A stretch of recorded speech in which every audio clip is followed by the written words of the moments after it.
बिस्मिल्लाहिर्रहमानिर्रहीम। Okay students, आज का जो पीबीडी 609 का प्रैक्टिकल का टॉपिक है that is estimation of simple linear correlation. ठीक है जी, computation of simple correlation coefficient and its test of significance. Right, तो दो चीजें हमने करनी है। पहले तो कोरिलेशन कोएफिशिएंट निकालना है और उसके बाद उसकी सिग्निफिकेंस को टेस्ट करना है। क्लियर है भाई? अच्छा, ऐसा करें, दो या तीन स्टूडेंट्स जिनके पीछे शोर नहीं है ना, वो माइक ऑन कर लें ताकि कोई फीडबैक आती रहे, तो फिर ये है कि रिस्पांस बना रहता है। कोई दो से तीन स्टूडेंट्स।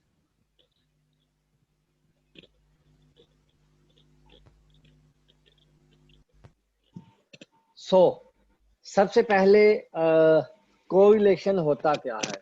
जिसको पता है, correlation is actually the tendency of relationship. Relationship का मतलब यह है कि फॉर एग्जाम्पल हमारे पास दो वेरिएबल हैं। सिर्फ फॉर एग्जाम्पल एक है प्लांट हाइट और दूसरा है यील्ड। तो इन दोनों के दरम्यान कितना ज्यादा रिलेशनशिप है, that is calculated by correlation. ठीक है जी। अब ये इनका जो रिलेशनशिप है उसकी एक्चुअली वैल्यू कितनी है या उसकी एक्चुअली स्ट्रेंथ कितनी है, ये मेजर किया जाता है कोरिलेशन कोएफिशिएंट से। ठीक है जी। कोरिलेशन कोएफिशिएंट का जो सिंबल है उसको आर से हम डिनोट करते हैं। राइट, ये जो उसका सिंबल है आर के साथ। इसका बाकी चीजें हम डिस्कस कर चुके हैं कि जो कोरिलेशन है उसकी वैल्यू -1 से लेके +1 के दरमियान होती है। राइट, और इसके अलावा जो है कोरिलेशन के अंदर किसी किस्म का डिपेंडेंसी नहीं होती। हमेशा जो रिग्रेशन है उसके अंदर हम कहते हैं कि एक वेरिएबल डिपेंडेंट है, दूसरा इंडिपेंडेंट है।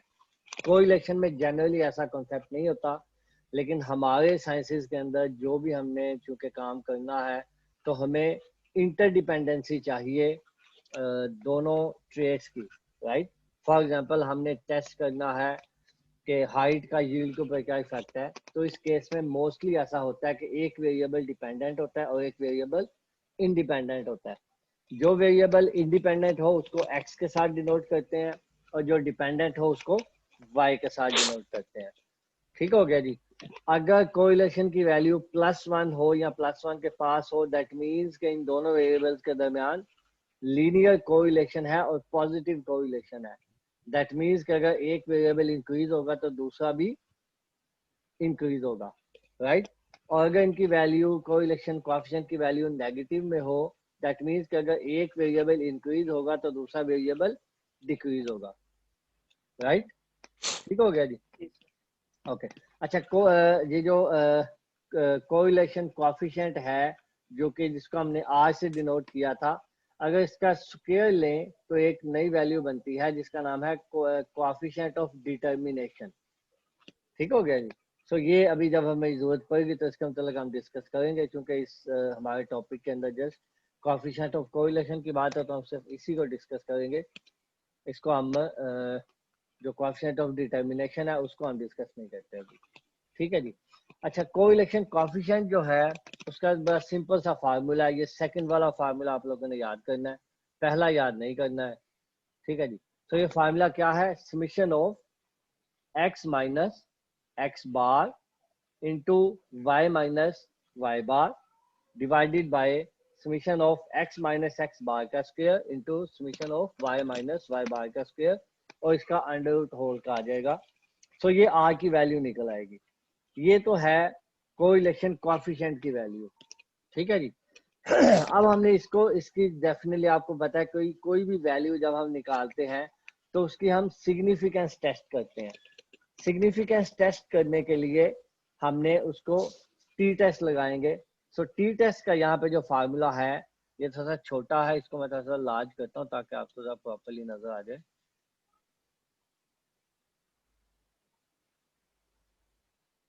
जी, नजर आ रहा है भाई?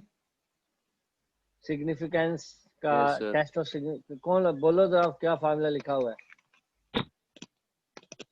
r into under root n minus 2 over 1 minus r square whole under root। Very nice. अब इसमें आर क्या है? आर जो है वो कोरिलेशन कोएफिशिएंट है। आर स्क्वायर क्या है? ये कोएफिशिएंट ऑफ डिटर्मिनेशन है या कोरिलेशन कोएफिशिएंट का स्क्वायर है। ठीक है जी। आपको पता है कि हमने आर पहले भी कई जगह पे यूज किया है, वहां पे वो एज अ रेप्लिकेशन यूज होता है, लेकिन यहाँ पे आर का क्या मतलब है? कोरिलेशन कोएफिशिएंट है, रेप्लिकेशन नहीं है। ठीक है जी। सो टेस्ट ऑफ सिग्निफिकेंस जो है वो हम इस फार्मूले से करेंगे। इसके अलावा जो हम कोरिलेशन कोएफिशिएंट की वैल्यू निकालेंगे वो हम इस फार्मूले से निकालेंगे। ठीक है जी। नीचे एक इसी के रिलेटेड क्वेश्चन भी सॉल्व किया हुआ है, तो वो क्वेश्चन में आपको थोड़ा सा उसको देखते हैं, अभी सॉल्व करके देखते हैं उसको, फिर हम आगे मूव करते हैं। अच्छा चलेंगे। तो ये क्वेश्चन है, to illustrate the association between two response we use data on soluble protein nitrogen and total chlorophyll content for 7 samples of right variety IR। अब हमने एक्चुअली करना क्या है कि ये देखना है कि टोटल क्लोरोफिल कंटेंट और सॉल्युबल प्रोटीन नाइट्रोजन जो है इन दोनों का आपस में कोई रिलेशनशिप है या नहीं है। 7 हमारे पास सैंपल्स हैं, सो ये 7 वैल्यूज एक्स की आ गई, 7 वैल्यूज वाई की आ गई। अब ये ठीक हो गया, ये वैल्यूज में डाटा अवेलेबल है जी। अब इसके बाद हमें, क्योंकि हमारे फार्मूले के अंदर है x माइनस एक्स बार, तो सबसे पहले हम x का मीन निकालेंगे x बार और y का मीन निकालेंगे y बार, राइट। उसके बाद आए हम निकालेंगे deviation from mean. So deviation from mean का मतलब है x माइनस एक्स बार, राइट। यहाँ पे एनोटेशन में मैं लिख देता हूँ। सो डिविएट का क्या मतलब है? x माइनस वही जो हमने x बार, ऐसे ही y माइनस y बार। x बार कितना है इस केस में? तो 0.97 ये x बार है, और पहले x की वैल्यू है 0.6, सो 0.6 से 0.97 माइनस किया तो माइनस में आंसर आएगा माइनस 0.37। ऐसे ही सारी x माइनस एक्स बार की वैल्यू आ गई। ऐसे ही ये y माइनस टोटल से क्या बेटा? टोटल से माइनस नहीं करना है x बार, यहाँ से सर टोटल से x बार नो सर, ये जो 6.80 जी इससे, इसमें से माइनस नहीं करेगा? नहीं, इसमें से माइनस करने का कोई फायदा नहीं है। टोटल चूंकि हमें चाहिए नहीं ना ये वैल्यू, ओके सर, ये वैल्यू हमें नहीं चाहिए, इसलिए हम ये नहीं निकालेंगे। ठीक है जी। आपको पता है यस सर, समझ गया। the sum of all the deviations from mean is equal to, कौन इसका आंसर बताएगा? रिपीट करता हूँ, sum of all the deviations from mean। Variance. हाँ, सोच लो। sum of all the variations from mean is equal to, किसको पता भाई, कौन बताएगा?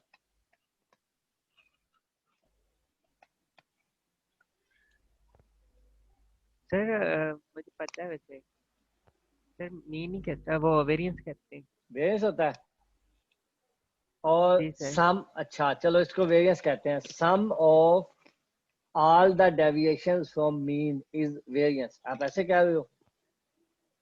जी सर। ओके, तो फिर sum of squared deviation from mean क्या होता है?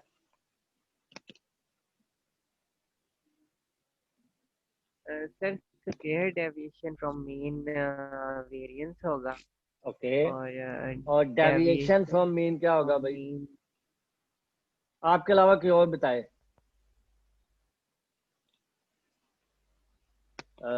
कौन बताएगा? वकास बताएगा भाई, वकास।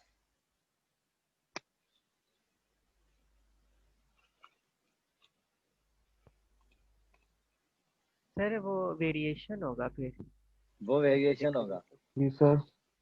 सम of all the deviation from mean is equal to standard deviation. Standard deviation. शाबाश है, खोलिया अखा मेरे पुत ने, शर्म तो नहीं आती वैसे? अंडर रूट ऑफ वेरिएंस होता है। स्टैट पर नहीं आगे हो, उम्मे सलीता बताएगी बेटा, बताएं बेटा आप।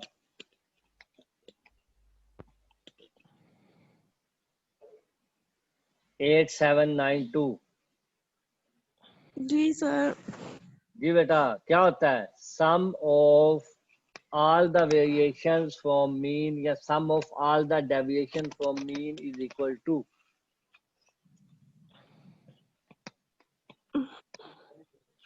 सर मैं सर मीन डेविएशन या आप अभी अकील चुप कर जाओ क्योंकि आपका आंसर गलत है फिर मैं पहले बता दूं किसी और से इसलिए मुझे पूछने दो जी बेटा बोले सर पता नहीं हम पांच से sum of all the deviation from mean ये देखो यही है ना डेविएशन फ्रॉम मीन यही है जी इनका सम करो क्या आंसर आएगा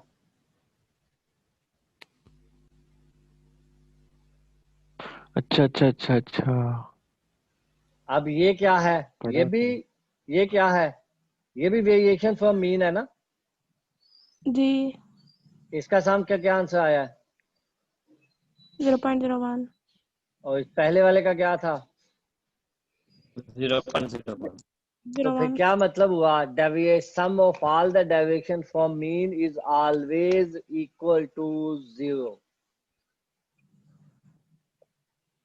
तो पता था ये हमने काफी दफा डिस्कस किया है टर्म होगी सर ये हम पहले भी काफी दफा डिस्कस किया मुझे याद है सिंपल मैथ का रूल सर है डिस्कस किया हुआ है सिंपल मैथ का रूल है कि sum of all the deviation from mean mean से जितनी भी डेविएशन है आप खुद ही सोचो ना मीन क्या है मीन सेंटर पॉइंट है मीन से कुछ डेविएशन पॉजिटिव होंगी कुछ डेविएशन नेगेटिव होंगी तो जब दोनों को जमा करेंगे तो अल्टीमेटली रिजल्ट हमेशा सिफर आएगा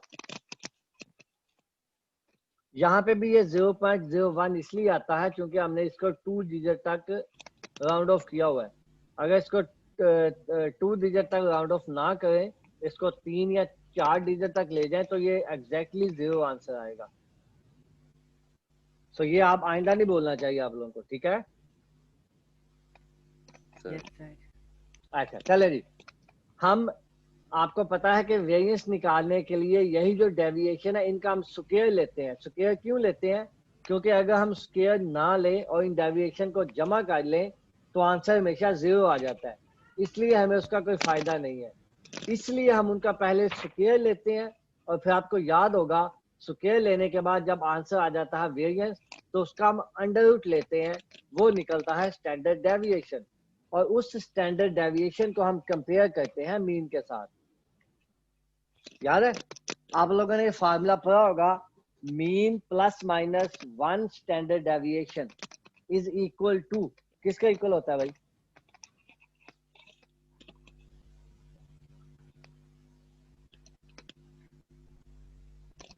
mean plus minus 1 times standard deviation is equal to किसके इक्वल होता है अब सब बैठे हैं आंखें बंद करके चुप करके किसी को नहीं पता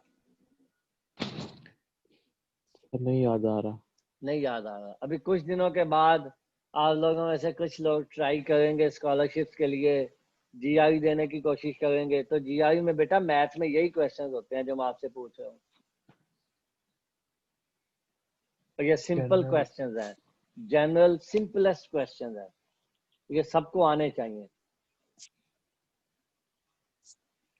और ये हमने डिस्कस किए हुए हैं मुझे मैं इसलिए पूछ रहा हूँ मैं वो चीजें नहीं पूछा जो हमने डिस्कस नहीं की mean plus minus 1 standard deviation is always equal to 65% of variation among the data और अगर हम करें mean plus minus 2 standard deviation तो वो होता है 95% डाटा और अगर हम करें mean plus minus 3 standard deviation तो वो होता है 99% वेरिएशन ऑफ द डाटा चले जी एनीवेज तो हम आगे चलते हैं अब ये जो डेविएशन आई इनका हमने स्केल ले लिया जब स्केल ले लिया तो उसका सम अब ले लेंगे हम सम लेके उसके बाद हमें एक दूसरी वैल्यू चाहिए जो कि है product of deviates product of deviates का क्या मतलब है कि ये -0.37 है ये पहला डेविएट है ऐसे ही y के लिए -0.38 ये पहला डेविएट है तो इन दोनों को आपस में मल्टीप्लाई करेंगे तो आंसर आएगा 0.1406। देन हमने 0.15 मल्टीप्लाई बाय 0.14 किया तो अगला आंसर आया। ऐसे ही 1.13 मल्टीप्लाई बाय 1.08 तो थर्ड आंसर आया। अब आंसर आके इनको सम किया तो ये हमारे पास आ गया। ये किस चीज का आंसर है भाई? Summation of x minus x bar into y minus y bar. ठीक है जी, ये जो हमारे पास फार्मूले के अंदर अगली चीज है वो मैं आपको बताता हूँ।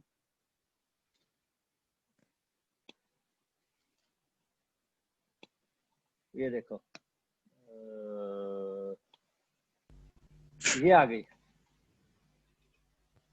ये जो आपके पास फार्मूला था, चले फार्मूला ऊपर लिखा हुआ, हम ऊपर चलते हैं। ये फार्मूला जो लिखा हुआ है इसको पहले मैं क्लियर कर दूं ताकि आपको नजर आने में आसानी हो जाए। Clear all tryings. ये जो फार्मूला है, ये जो फार्मूले का अपर पार्ट है, ये क्या है? Summation into x minus x bar into y minus y bar. तो ये क्या चीज है? ये वाली वैल्यू है। ठीक है, ऐसे ही आगे चलें। ये है समीशन एक्स माइनस एक्स बार का स्क्वायर और उसका सम। तो ये वैल्यू कौन सी है? ये वैल्यू है 1.9967। अब ये वैल्यू कौन सी है? थर्ड वैल्यू कौन बताएगा? Summation the sum of y minus y bar इसका स्क्वायर। ये कौन सी वैल्यू है? इनमें से कौन सी वैल्यू है? ये बताएगा कोई? अरे ये 2.68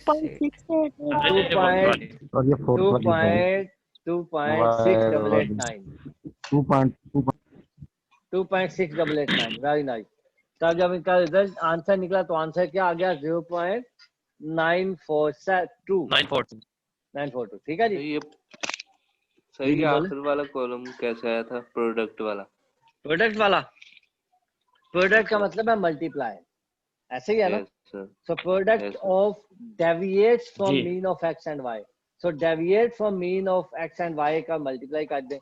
ये पहला डेविएट फ्रॉम एक्स है, ये डेविएट फ्रॉम वाई है पहला। इन दोनों को मल्टीप्लाई करेंगे तो ये पहला आंसर आ जाएगा। ऐसे ही जब दूसरे को मल्टीप्लाई करेंगे तो दूसरा आ जाएगा, फिर तीसरा, चौथा, पांचवा, और ये इसका सम है इन तमाम वैल्यूज का। जो जितनी वैल्यूज हैं ये किसके इक्वल है सर? सम है ना ये सर फॉर्मूले में किसके इक्वल होगा?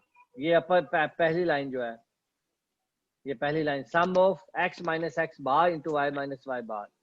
ये x माइनस एक्स बार क्या है? डेविएट फ्रॉम x बार है ना। y माइनस वाई बार क्या है? डेविएट फ्रॉम y बार है। तो इनको आपस में मल्टीप्लाई करके तो उसका सम ले लिया, राइट। सो ये आंसर आ गया 0.942। अच्छा जी, अब यहाँ पे आ जाए। अब हमने इसको पहले इसकी सिग्निफिकेंस टेस्ट करनी है। सिग्निफिकेंस से मुराद ये है कि ये जो आर की वैल्यू है ये सिग्निफिकेंट है या नहीं। तो इसको इसकी सिग्निफिकेंस कंपेयर करने के लिए हम क्या करेंगे? हम जो है आर की टेबल वैल्यू देखेंगे। अब आर की टेबल वैल्यू आपको पता है हम हमेशा 5% पे देखते हैं और 1% पे देखते हैं। ठीक है जी। तो आर का टेबल मैं यहाँ पे निकालता हूँ इंटरनेट से।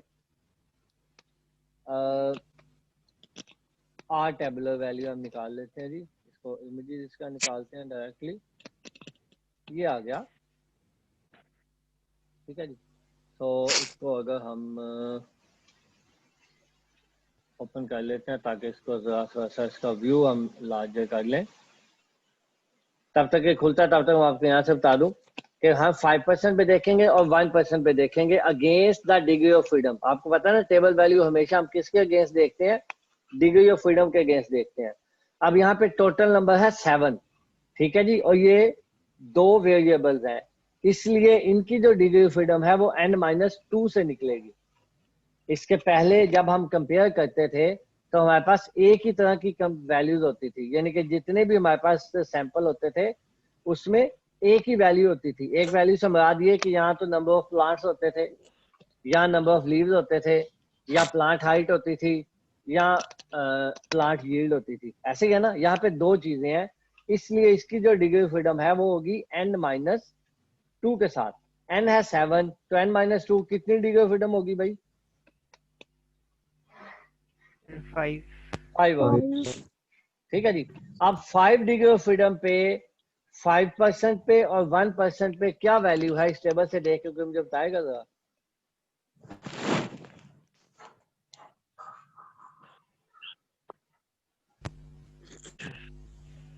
टेबल नजर आ रहा है ना सबको?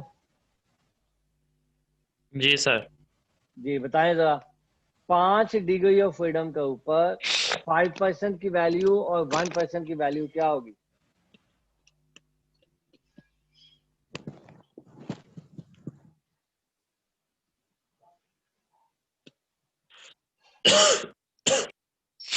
अकील आप बताओ भाई, 5% पे 5 डिग्री ऑफ फ्रीडम की क्या वैल्यू है?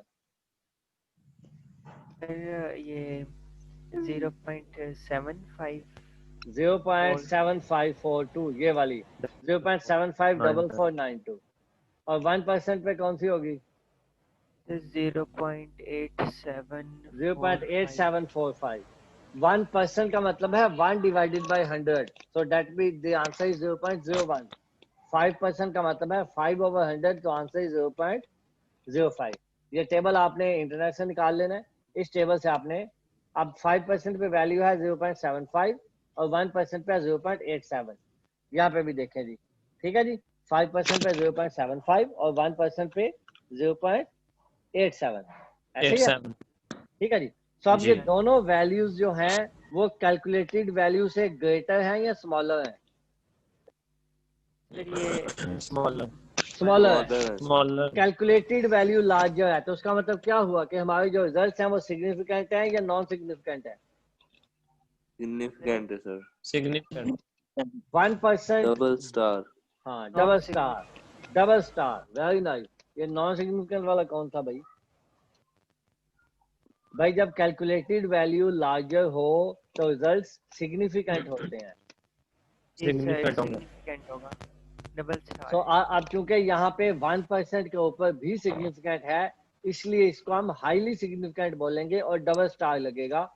इसका एक दूसरा वे भी मैंने आपको बताया था कि यूजिंग टी टेबल वैल्यू भी हम इसका सिग्निफिकेंस टेस्ट कर सकते हैं। उसका फार्मूला है T is equal to R into n-2 divided by 1 - r का स्क्वायर का अंडर रूट। तो जब इसमें फार्मूला में वैल्यू पुट की तो आंसर आया 6.17। अब क्योंकि टी टेबल वैल्यू है तो टी वैल्यू हमने निकाल लिया ना, तो इसलिए फिर आप इसको कंपेयर करने के लिए टी टेबल वैल्यू देखेंगे, उसको भी 5% पे और 1% पे देखेंगे। 5% पे 5 डिग्री ऑफ फ्रीडम के साथ वैल्यू आती है 2.57 और 1% पे 5 डिग्री ऑफ फ्रीडम के साथ वैल्यू आती है 4.032। सो ये दोनों वैल्यूज भी कैलकुलेटेड वैल्यू से ग्रेटर हैं या स्मॉलर हैं? Smaller है सर। दैट मींस एक स्मॉलर हाँ एक स्मॉलर एक ग्रेटर। दोनों smaller है सर। दोनों स्मॉलर है बेटा। कैलकुलेटेड वैल्यू ग्रेटर है, सो दैट मींस के रिजल्ट्स आर हाईली सिग्निफिकेंट। अब इसका मतलब क्या हुआ? अगर coefficient of correlation highly significant है, व्हाट डज दिस मीन?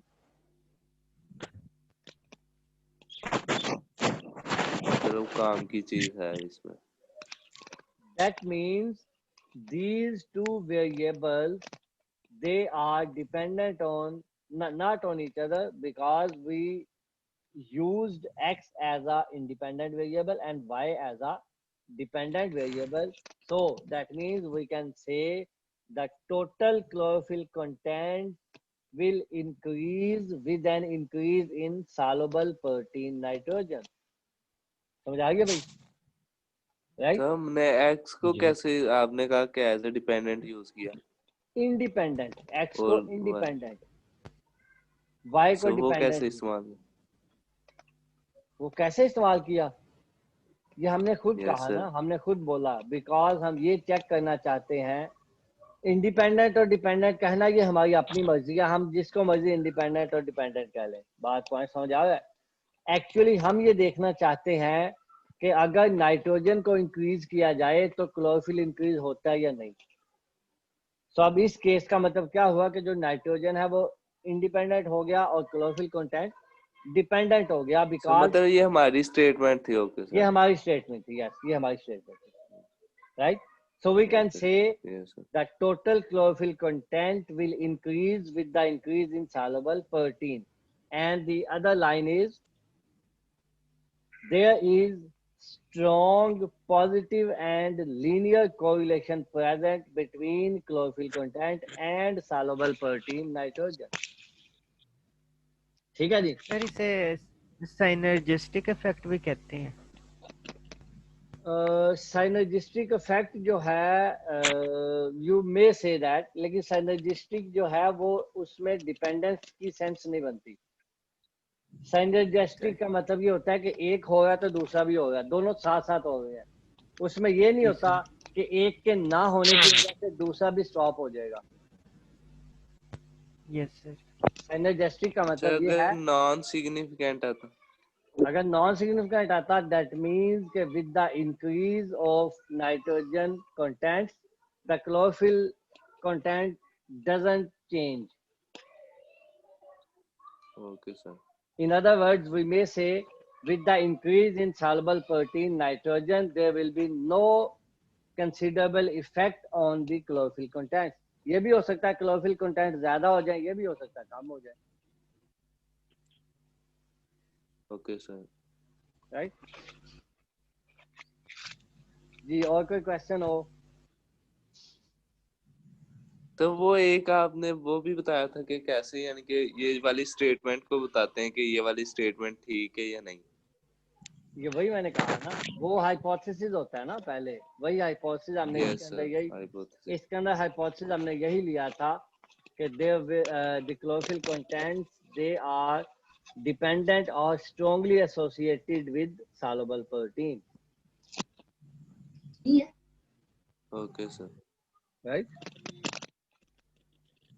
और इसका अल्टरनेट होता है उसके साथ कि they are independent of each other. Yes sir, समझ गया। राइट तो ये जो है सर जी बेटा,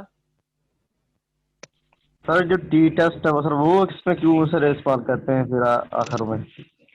मैंने कहा कि आप या तो टी टेस्ट यूज कर लें या जो आर की वैल्यू है टेबल से, या तो आर की वैल्यू टेबल यूज कर लें या टी टेस्ट यूज कर लें। सिग्निफिकेंस के लिए यूज होता है, दोनों में से कोई भी काम कर सकते हैं। सर अगर हम टी टेस्ट यूज करते हैं तो फिर भी सर आर उसकी वैल्यू देखते हैं सर उसमें टेबल में? नहीं, फिर नहीं देखेंगे। अगर आप टी टेस्ट यूज करना चाहते हो फिर आप आर की वैल्यू नहीं देखोगे, फिर आप आर टेबुलर वैल्यू नहीं देखोगे। सर हमने अब भी देखा है सर सिग्निफिकेंट की है या नहीं।